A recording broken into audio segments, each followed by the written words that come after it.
அனைத்து ஆசிரியர்களுக்கும் ஆசிரியர் தின நல்வாழ்த்துக்கள். தமிழ் தாய் வணங்கி என் உரையை தொடங்குகிறேன். பெற்றோர்களுக்கும் ஆசிரியர்களுக்கும் ஒரே ஒரு வித்தியாசம் தான். ஆசிரியர்கள் சம்பளம் வாங்கிட்டு பிள்ளைகளுக்கு பாடம் நடத்துறாங்க. பெற்றோர் நாங்க சம்பளத்தையும் கொடுத்துட்டு பிள்ளைகளுக்கு பாடம் நடத்துறோம். ஒரு பள்ளிக்கூடம்னா என்னப்பா?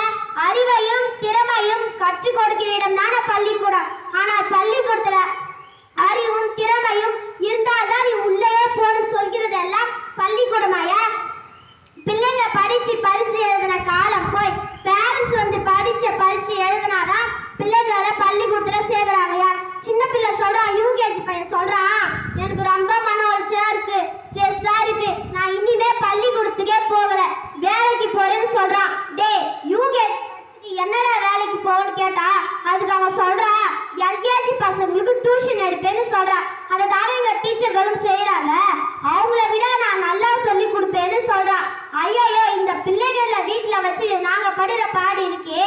அப்பப்பா இப்படிதான் சார் ஆண்டு விழாவில் மாறுவேடு போட்டி வைக்கிறார்கள். அதில் காந்தியாக, இயேசுவாக, புத்தராக, பாரதியாக நடிக்கிறார்கள். ஆனால் காந்தியாக, இயேசுவாக, புத்தராக, பாரதியாக வாழ வேண்டும் என்று நம்மால் ஏன் ஆசிரியர் ஏன் கற்றுக் கொடுக்க முடியவில்லை?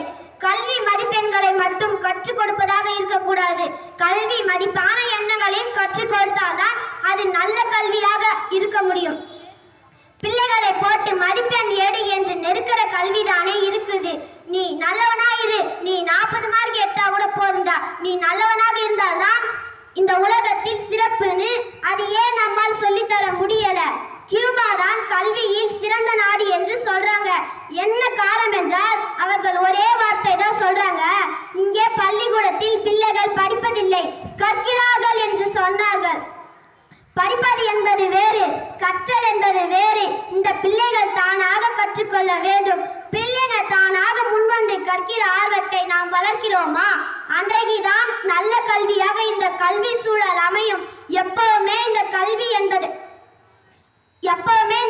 என்பது மலைவாழை அல்லவா? கல்வி என்று பாரதிதாசன் சொன்னார்.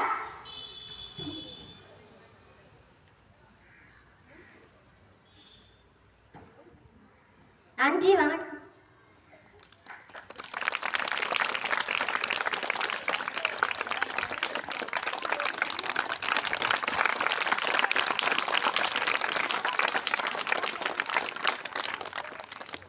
அனைவருக்கும் வணக்கம். ஆசிரியர் தினம் நல்வாழ்த்துக்கள். தமிழ் தாய் வணங்கி என் உரையை தொடங்குகிறேன். எனக்குள் ஒரு பேச்சாளர் இருக்கிறார் என்பதை என்னாலும் என்னுடைய அப்பா அம்மாவிலும் கண்டுபிடிக்க முடியவில்லை. என் ஆசிரியர் ஒருவர் தான் அதை கண்டுபிடித்தார். இப்போது என் சம்பளத்தில் பாதி எனக்கு கற்கவித்த அந்த ஆசிரியரை தேடி கண்டுபிடித்து கொடுத்தால் அந்த கடன் தீர்ந்து விடுமா அல்லது சரியாகிதான் விடுமா? எனக்குள் இருக்கின்ற என்னை தானே தெரியாத என்னை கண்டுபிடித்து கொடுத்த என் ஆசிரியருக்கு எதை நான் திருப்பி கொடுக்க முடியும் என்று கேட்கிறேன். பையன் படிக்கலையா? டீச்சரை கேளு. பையன் ஒழுக்கமா இல்லையா? டீச்சரை கேளு. இப்படி எல்லா பொறுப்பும் ஆசிரியருக்கு. ஆனா லேசா கை தூக்கிட்டா போதுமே, ஸ்டூடெண்ட்ஸ்லாம் சிரிச்சுட்டே சொல்றாங்க, டீச்சர் கை கீழே இருக்குங்க, நாளைக்கு சன் நியூஸ்ல வந்துட போறீங்கன்னு சொல்றாங்க. என்னை வந்து அப்பாவா, திரி வந்து அம்மாவா? கவிதையா மீது எண்ணெய் திரி இருந்தால் மட்டும் போதுமா? விளக்கு எரிந்து விடுமா? தீபத்தை வணங்கினால் மக்கள், தீக்குச்சியை வணங்கினால் பித்தன். தீக்குச்சியை ஏன் வணங்கினாய் என்று பித்தனிடம் கேட்டேன்.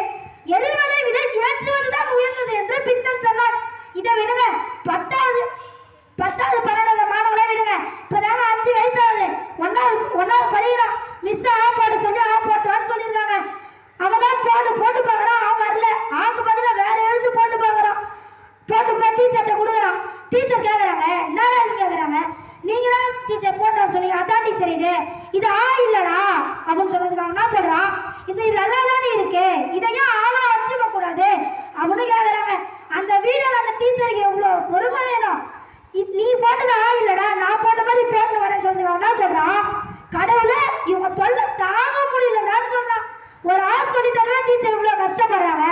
நாளைக்கு கால்குலஸ், டெர்மாமெட்ரி, ஆர்கானிக் கெமிஸ்ட்ரி சொல்லி தர எவ்வளோ கஷ்டப்படுவாங்க. பெற்றோர்கள் சொல்றாங்க என் பிள்ளைக்கு நான் தான் கற்றுறேன்னு. ஆனா பெற்றோர்கள் எப்பயுமே ஆசிரியராக ஆகவே முடியாது. என்ன பேசுறீங்க? படிச்சு கொண்டே இருந்தா ஆசிரியர் ஆக முடியுமா? என்னாச்சு? நான் ஒத்துக்கிறேன். ஆனா பெற்றோர்கள் டெஸ்ட் இருக்கா? ஒரு பிள்ளைய பெற்று விட்டாலே அவர்கள் பெற்றோராக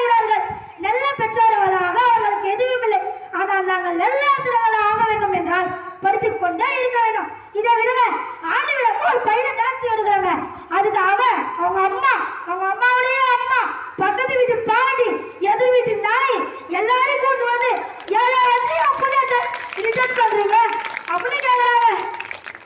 எதை வச்சு அப்படியே ரிஜெக்ட் பண்றீங்க அப்படின்னு கேக்குறாங்க. நான் ஸ்கூல் படிக்கும் போதெல்லாம் 3 பேர் இல்லைன்னா 4 பேர், மிஞ்சி போனா 6 பேர் தாங்க டான்ஸ் ஆடுவோம்.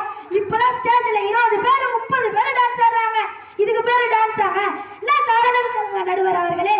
பேரண்ட்ஸ் கேட்கிற கேள்விக்கு பதில் சொல்ல முடியாமதான் 20 பேர் 30 பேரை ஏத்துற ஸ்டேஜ்ல ஒரு மாணவன் படிச்சு பெயராகி சம்பாதிச்சு ஆசிரியர்கிட்ட கொடுக்க போறேன் சார்.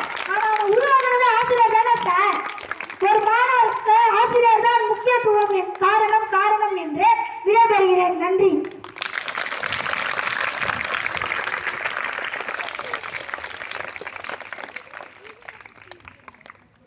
அனைவருக்கும் வணக்கம்.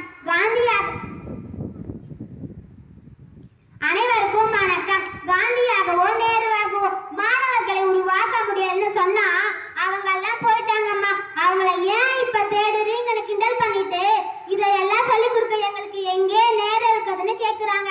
இதையெல்லாம் சொல்லிக் கொடுக்காத கல்விக்கு கல்வின்னு பேராமா. எல்லா பிள்ளைகளும் பெரிய ஆளாகி சம்பாதித்து எனக்கா கொடுக்க போறீங்க? அப்படி ஒரு ஆசை இருக்கா? நீங்க ஒரே ஒரு வருஷம் 1ஆம் கிளாஸ் சொல்லி கொடுப்பீங்க. அவன் 20 வருஷம் கழிச்சு சம்பாதித்து உங்களுக்கு கொண்டு வந்து கொடுப்பானா? 3 நேரம் சோறு போடுறது, பிள்ளைக்கு காய்ச்சல் வந்தா பாக்குறதுல அப்பா அம்மா 8:30க்கு உள்ள அனுப்பி 3:30க்கு தூங்குடா தூங்கி எந்திரிச்சு போ. இதுக்கு இவன் சம்பளம் வேற வாங்கிட்டு வந்து கொடுக்கணுமா? ஆசிரியர்கள் கஷ்டப்படுறார்கள்னா அது உங்களோட பணி. விரும்பி ஏற்றுக்கொண்ட பணி அது. விரும்பி ஏற்றுக்கொண்ட பணியில் கஷ்டம் இருக்கத்தான் செய்யும். உங்க கஷ்டத்தை பெற்றோர்கள் மீது வைக்காதீங்கன்னா இதுல எங்களை பார்த்து நன்றி இல்லாதவங்களா சுடர் விளக்கு இருக்கிறதே அதற்கு தூண்டுகோல் வேணும். அது நீங்க தூண்டுகோல்னு ஒத்துக்கிட்டதுக்கு ரொம்ப சந்தோஷம். ஆனா அந்த சுடர் விளக்குல என்னையும் திரியும் அப்பாவும் அம்மாவும் தான். அவங்க சொல்றாங்க நீங்கள் ஆசிரியர்களை குறை சொல்லக்கூடாது. ஏனென்றால் பெற்றோர்கள் தான் முதல் ஆசிரியர், வீடு தான் முதல் வகுப்பறை. எங்களால் ஆசிரியராகவும் இருக்க முடியும், பெற்றோரால் ஆசிரியராகவும் இருக்க முடியும். ஆனால் உங்களால் ஆசிரியராகவே இருக்க முடியவில்லை. அதான் பிரச்சனை. படிப்பதை நிறுத்திய பிறகு தொடர்ந்து கல்வி கற்கிறவர் எத்தனை பேர்? நீங்கள் படித்துக் கொண்டே இருந்தால்தான் நீங்கள் ஆசிரியராக இருக்க முடியும். எத்தனை பேர் படிக்கிறார்கள்? பெற்றோர்கள் பிள்ளைகள் மேல கனவுகளை வைத்து இருக்கிறார்கள். அந்த கனவு நிறைவேறுவதற்காக அவங்க கஷ்டப்படுறாங்க. ஆசிரியர்கள் அதை நிறைவேறுவதற்கான பாதையில உதவுங்க என்று சொல்லி வாய்ப்புக்கு நன்றி கூறி விடைபெறுகிறேன். நன்றி, வணக்கம்.